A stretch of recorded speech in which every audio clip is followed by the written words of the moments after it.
Break के बाद एक बार फिर से आपका स्वागत है। हमारे साथ एक बार फिर से जुड़ गए हैं Sumit Bagai, petroleum dealer association के अध्यक्ष हैं। हम इसे जानना चाहते हैं सुमित जी, जिस तरीके से बात ये की जा रही है कि गोवा में वैट कम करके पेट्रोल को बहुत सस्ता कर दिया गया, सब जगह पर यह मॉडल लागू किया जा सकता है, आपका क्या कहना है? विश्व में पेट्रोलियम प्रोडक्ट पर सबसे कम टैक्स लगाया जाता है क्योंकि इसी से देश की तरक्की होती है जी। और देश आगे बढ़ता है। इसी प्रकार गोवा ने एक एग्जाम्पल सेट किया है पूरे भारतवर्ष के लिए। पूरे भारतवर्ष में पेट्रोल और डीजल पे कम से कम टैक्स 0.1% कर देना चाहिए, जिससे जनता को राहत मिलेगी, महंगाई से छूट मिलेगी एवं हमारा भारत अग्रिम तरक्की की ओर बढ़ेगा। सुमित जी, ये सवाल उठता है कि अपने ये जो शासक हैं, क्या दूरदृष्टा नहीं है या इन्हें कोई परेशानी है या और कोई बहुत बड़ा कारण है जिसके चलते ये जानबूझकर ये वैट लगाए हुए हैं पेट्रोलियम पदार्थों पे? सब ये वैट लगाने के पीछे मुख्य कारण है कि किसी तरह से भी जनता से टैक्स वसूला जाए और उस टैक्स का उपभोग और उपयोग सही प्रकार से सरकारें नहीं कर रही। इसी वजह से हम मंदी की दौर से गुजरते जा रहे हैं। सुमित जी, क्या लगता है कि सरकारें इतनी मूर्ख हैं कि जनता को इतनी नाराज करके अपनी कुर्सी खोने का डर होने के बावजूद जनता के ऊपर वैट का इतना बड़ा बोझ ला दे रहे हैं? क्या इसके पीछे और कोई कारण, क्योंकि आप तो मिलते रहते होंगे, वैट हटाने के लिए दबाव बनाते रहते होंगे, क्या कारण बताते हैं राज्य सरकार के? कारण ये है कि मेरे को लगता है जो वर्ल्ड के अंदर अर्थशास्त्री भारत वाले बाहर जाके जब कामयाब हो पा रहे हैं और अमेरिका जैसे देश में हमारे अर्थशास्त्री ये काम कर रहे हैं, ऐसे लोगों को हमें लाना पड़ेगा जो हमारे अर्थ को समझे और विश्व की जो धरोहर है भारत के पास है, जिससे हम इकोनॉमी को तेजी से बढ़ा सकते हैं और टैक्स को कम कर सकते हैं। क्योंकि एक समय यानी कि सुमित जी इसका माने आप साफ साफ बता रहे हैं, अभी जो बड़े बड़े अर्थशास्त्री हमारे देश के लिए काम कर रहे हैं, प्रणब मुखर्जी, चिदम्बरम और मनमोहन सिंह, मोंटेक सिंह, अहलूवालिया, ये सब नाकामयाब हैं और ये लोग लायक नहीं है इसके? ये लोग जागरूक नहीं है कि जनता कितनी पीड़ित है इस टैक्स प्रणाली से। इस टैक्स को जितना सरल और कम किया जाएगा उतना ही देश तरक्की की ओर बढ़ेगा। क्या सुझाव आप बताते हैं, क्योंकि आप डीलर्स एसोसिएशन के अध्यक्ष हैं, आखिर में जी बताइए। पर सुझाव है कि हमें रेवेन्यू, नॉन रेवेन्यू सेक्टर से रेवेन्यू खोजने पड़ेंगे और टैक्स को तुरंत कम करना पड़ेगा, जिससे कि हमारा देश तरक्की करे। क्योंकि हमने टैक्स के बोझ के तले इतना ज्यादा दबा दिया है कि आजकल हमें सरकारों को टैक्स के अलावा कुछ समझ में ही नहीं आता और कुछ नजर भी नहीं आता। सुमित जी, एक आखिरी सवाल ये कि कल जिस तरीके से एनडीए ने पूरे भारत बंद का आह्वान किया है, क्या इस तरीके के बंदों से पेट्रोल के दाम कम होने की कोई उम्मीद है? पेट्रोल के दाम कम होने के बारे में नहीं कह पाऊंगा, लेकिन एक आह्वान से जनता में एक मैसेज जाएगा कि सरकार को सोचना पड़ेगा, कुछ और रास्ते अपनाने पड़ेंगे जिससे कि टैक्स कम किया जा सके। धन्यवाद सुमित जी हमसे जुड़ने के लिए। प्रताप जी, हमने अभी इनसे बात भी की है, कई बार पहले इस बात को लेकर के आवाज़ उठा चुके हैं कि वैट कम किया जाना चाहिए, वैट कम किया जाना चाहिए, और इन्होंने साथ में एक सवाल भी खड़ा किया कि इस वक्त हमारे जो बड़े बड़े अर्थशास्त्री हैं सरकार में बैठे हुए हैं, उन सब की नीतियों पर सवाल खड़ा किया। दीपक, मेरे समझ में नहीं आता, मैं तो आज तक नहीं समझ पाया कि सारी की सारी पॉलिटिकल पार्टियां कह रही हैं कि वैट घटाओ, लेकिन जहाँ जहाँ उनकी राज्य सरकार है वो घटाने को तैयार नहीं है। आखिर में कोई ना कोई तो पेच होगा जिसके चलते वैट घटाया नहीं जा रहा, कोई ना कोई तो ऐसी बात होगी जिसके चलते।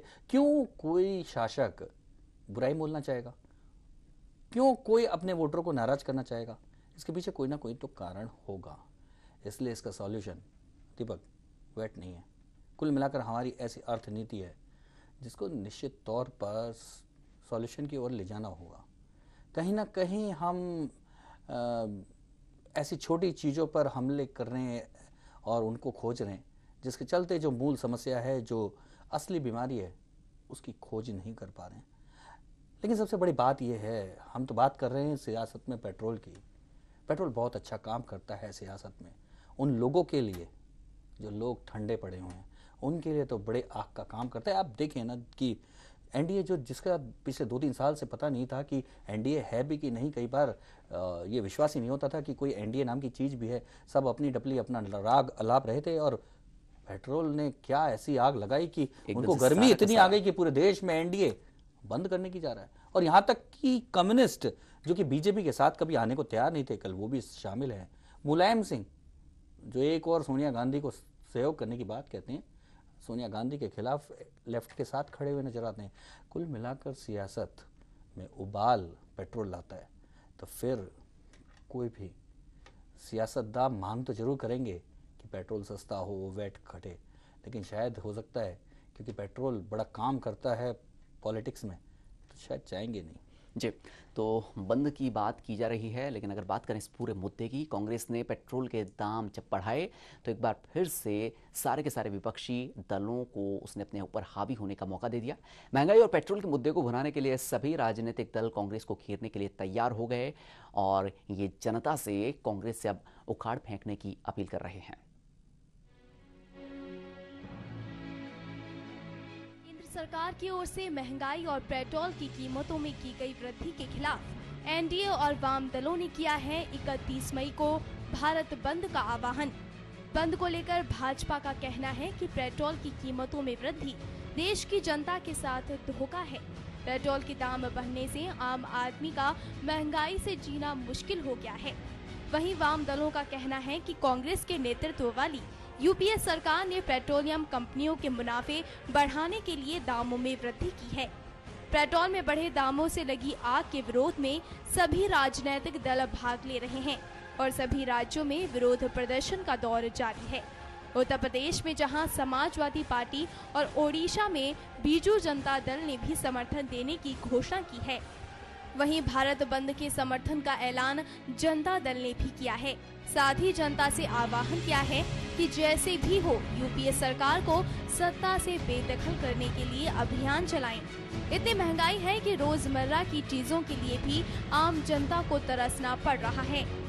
पेट्रोल कीमतों में बढ़ोतरी वापस लेने की मांग के लिए सरकार की सहयोगी तृणमूल कांग्रेस और डीएमके ने भी आंदोलन का ऐलान किया है। पश्चिम बंगाल की मुख्यमंत्री ममता बनर्जी कलकत्ता में सरकार विरोधी रैली का नेतृत्व करेंगी। डीएमके तमिलनाडु में राज्य स्तरीय आंदोलन कर रहा है। बढ़े हुए दामों को लेकर पूरे भारत में बंद और प्रदर्शनों का दौर जारी है।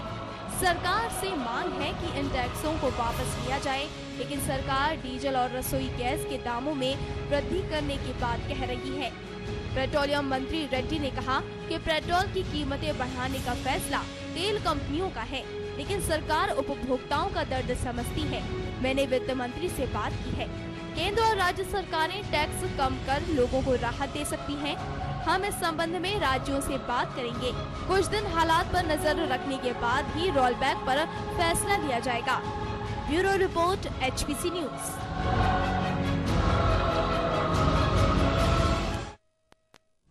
जब पेट्रोल के दाम बढ़े तो काफ़ी सारे सवाल खड़े हुए, लेकिन जैसा कि अभी वैट को एक बात की जा रही है कि वैट अगर कम किया जाए तो शायद सॉल्यूशन निकल सकता है। ऐसे ही बहुत सारी चीज़ें ढूंढी गई जिनको के ऊपर मोहरा बना करके उन पर खेला जा सके। देखते हैं कि जयपाल रेड्डी किस तरीके से अपनी लाचारगी जताते हुए पेट्रोल की कीमतों में बढ़ोतरी का ठीकरा और रुपए की गिरती कीमतों पर फोड़ते हैं। मांग नहीं कर रहे हैं, सख्त जरूरत है, लेकिन सब पॉलिटिकल पार्टियों से बात करना है। रुपये दिन ब दिन अप्रिशिएट हो रहा है, डिप्रिशिएट हो रहा है। यदि डॉलर के मुकाबले रुपये ₹1 डिप्रिशिएट होता है, हमारा कंपनीज को 8,000 का नुकसान है। तो एक तरफ बात की जाती है कि पेट्रोल की कीमत इस वक्त बढ़ाना सरकार की मजबूरी है। इस बीच बार बार ये भी बात आती है कि गोवा का जो एक मॉडल है उसको फॉलो किया जाए तो पेट्रोल की कीमतों में काफ़ी कमी की जा सकती है। बात करते हैं क्या है ये गोवा मॉडल। दरअसल गोवा में नई सरकार बनने के बाद एकदम से पेट्रोल के दामों में ₹11 तक की कमी कर दी गई। इससे वहाँ पर इसके लिए वैट को घटाया गया और 0.1% कर दिया गया। और ये 0.1% भी इसलिए रखा गया ताकि पेट्रोल की खपत का रिकॉर्ड रखा जा सके। इसके बाद से ही हर राज्य में वैट की दरों को कम करने को लेकर मांग उठने लगी। राजस्थान में भी बार बार पेट्रोल पर लगाए गए वैट को कम करने की मांग बार बार पेट्रोलियम डीलर्स एसोसिएशन की ओर से उठाई गई, लेकिन जब से पेट्रोल के दामों में एकदम से ₹7.5 की बढ़ोतरी कर दी गई, ये मांग फिर से उठने लगी है। लेकिन एक बार आपको फिर से सुनाते हैं कि जब इस बारे में कांग्रेस प्रदेश अध्यक्ष चंद्रभान से पूछा गया तो किस कदर लाचारगी उन्होंने जताई। केंद्र हो या राज्य हो, उनको टैक्सेज में भी थोड़ा छूट देनी चाहिए। और मैं तो प्रधानमंत्री जी से, वित्त मंत्री से, पेट्रोलियम मंत्री से मेरा यह आग्रह है कि वो सभी राज्य के मुख्यमंत्रियों की इस पेट्रोलियम पदार्थों के मूल्य को, नीति को लेकर के एक बैठक बुलाएं और उसमें इस पर विचार करें कि कैसे आम आदमी को राहत दी जा सकती है कि सब राज्यों में समान टैक्स हो। लेकिन उसमें ये डीजल, पेट्रोल और इनको अलग रख दिया था उस समय जब ये वेट लग गया, क्योंकि कई, ये तो देखो इसमें एक वो वित्त मंत्री थे, उसमें कम्युनिस्ट वहाँ के वेस्ट बंगाल के, उनकी अध्यक्षता में कमेटी थी, उनको कैसे भी वेट को लागू करना था, इसलिए राज्यों की इस मांग को मानना पड़ा, अन्यथा यदि उसी समय तय हो जाता तो ये बात सही है कि वेट के मामले में सब राज्यों के बीच में बातचीत होकर के थोड़ी समानता आनी चाहिए। यदि समानता सब राज्यों में आ जाएगी तो उसमें राजस्थान को भी। प्रताप जी, अभी हमने देखा कि किस तरीके से लाचारगी जताई गई केंद्र की तरफ से कि दाम बढ़ाना मजबूरी थी, देश को बचाना था अगर तो पेट्रोल की कीमत बढ़ानी पड़ेगी, देशभक्ति दिखाइए और पेट्रोल की ज़्यादा कीमत दीजिए। साथ ही सरकार के कुछ खटक ऐसे थे जहां से एक ऑप्शन ये भी आया कि राज्य सरकारें वैट कम करें, और जैसा हमने बात भी की, लेकिन राज्य सरकार ने फिर से कुछ ऐसे पहलू गिना दिए और फिर से गेंद को ले जाके केंद्र में। चंद्रभान अभी क्या कह रहे थे, हमने सुना क्या एक दीपक, इसमें यह है कि सरकार वैट कम करे या चैट करे, इससे आम जनता को कोई मतलब नहीं। जनता को चाहिए कि जो महंगाई है, जो पेट्रोल के बढ़ते हुए दामों के कारण सीधे सीधे बढ़ती है, उस पर कंट्रोल हो।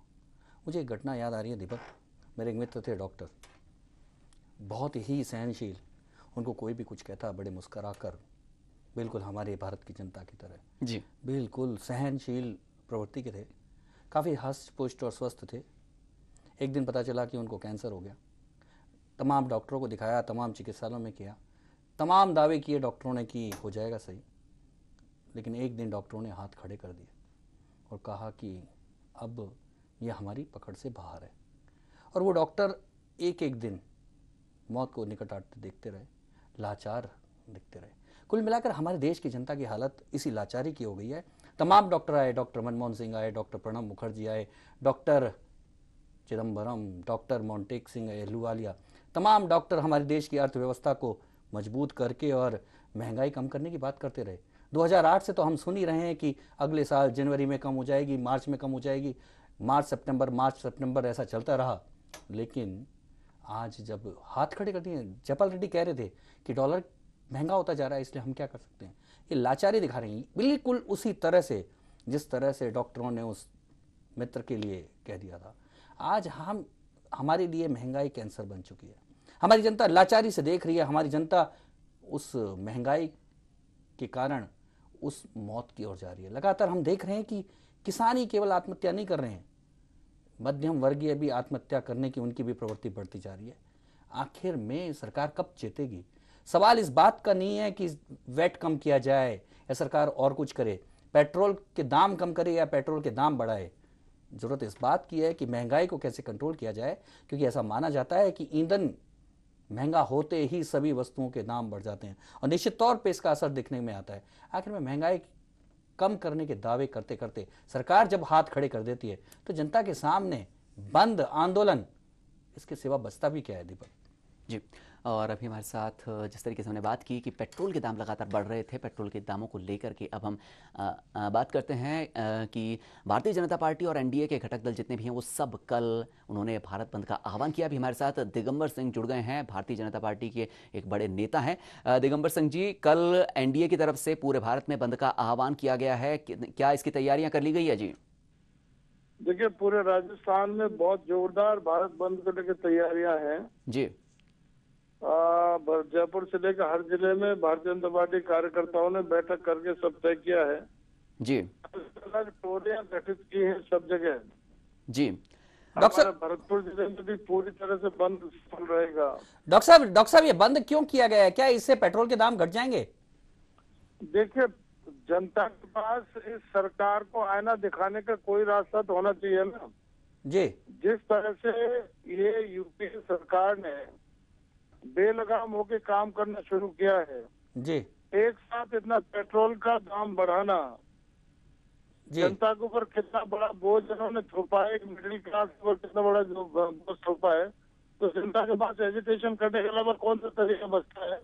डॉक्टर साहब लेकिन उसमें पालन कर देंगे जी, क्या कम कर? मैं ये कह रहा हूँ, जनता अगर एजिटेट नहीं करे जी। तो अब तक इनका डीजल का भी और गैस का भी बढ़ा हुआ दाम आ चुका होता।